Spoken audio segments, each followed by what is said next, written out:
Dari gendang ke goyang, asal-usul dangdut koplo yang bikin heboh satu Indonesia. Bayangin kamu lagi di lapangan desa, malam minggu, lampu panggung warna-warni nyala. Suara kendang mulai ditabuh cepat, dukta dukta dukta. Tiba-tiba, penonton teriak histeris, dan dalam hitungan detik, satu kampung joget bareng. Yes, itulah kekuatan dangdut koplo. Tapi, pernah nggak sih kamu kepikiran, sebenarnya dari mana sih asal-usul dangdut koplo ini? Kenapa namanya koplo, dan kenapa musik ini bisa bikin suasana langsung panas dalam arti positif? Hari ini kita bakal kupas tuntas, dari akar sejarahnya sampai jadi fenomena nasional. Siap, yuk kita mulai. Awal mula dangdut, dari Melayu sampai Roma Irama. Sebelum ada koplo, tentu ada dangdut dulu. Dangdut sendiri berkembang dari musik Melayu yang dipengaruhi India dan Timur Tengah. Nama, dangdut, katanya berasal dari bunyi tabla atau gendang, dangdut. Lalu muncullah sosok legendaris seperti Roma Irama yang dijuluki Raja Dangdut. Di era 70-80-an, dangdut bukan cuma musik hiburan, tapi juga punya pesan moral, sosial, bahkan religi. Lagu-lagunya megah, aransemen rapi, liriknya penuh makna. Dangdut saat itu identik dengan orkes Melayu, kostum glamor, dan panggung besar. Tapi, waktu terus berjalan.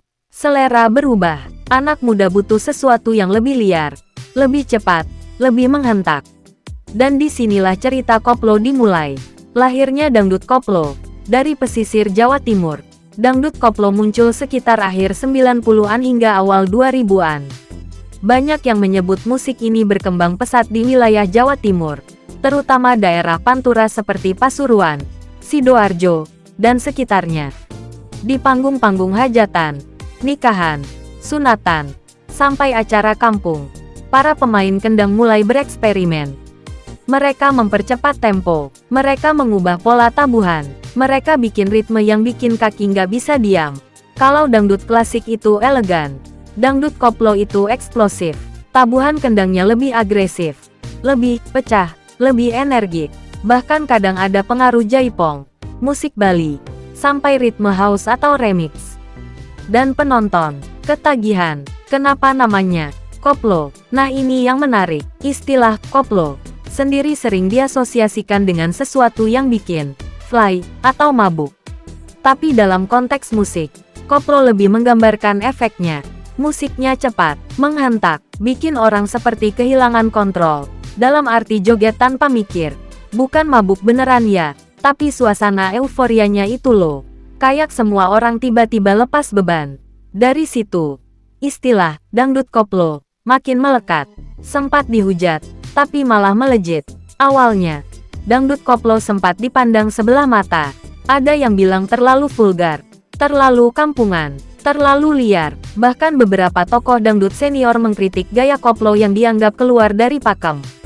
Tapi kenyataannya, rakyat cinta. Dari panggung ke panggung, koplo makin digemari. CD bajakan laris, VCD live show beredar di mana-mana. Sopir truk, pedagang pasar, sampai anak sekolah hafal lagunya.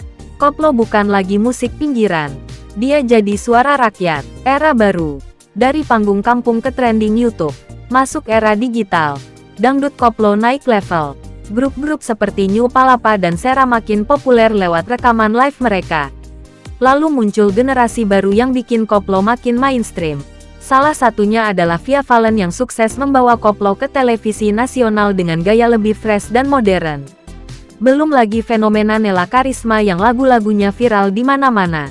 Dan tentu saja, era YouTube melahirkan kekuatan baru seperti Denny Caknan dan Happy Asmara yang memadukan koplo dengan nuansa pop Jawa dan ambyar. Dangdut koplo sekarang bukan cuma musik hajatan. Dia jadi industri. Ciri khas dangdut koplo, biar makin jelas.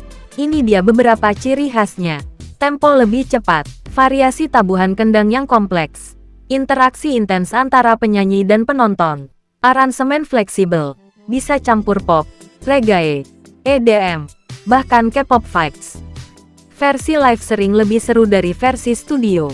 Dan yang paling penting, atmosfernya itu loh, energinya beda. Dangdut koplo sama dengan identitas baru. Yang keren dari koplo adalah dia lahir dari bawah.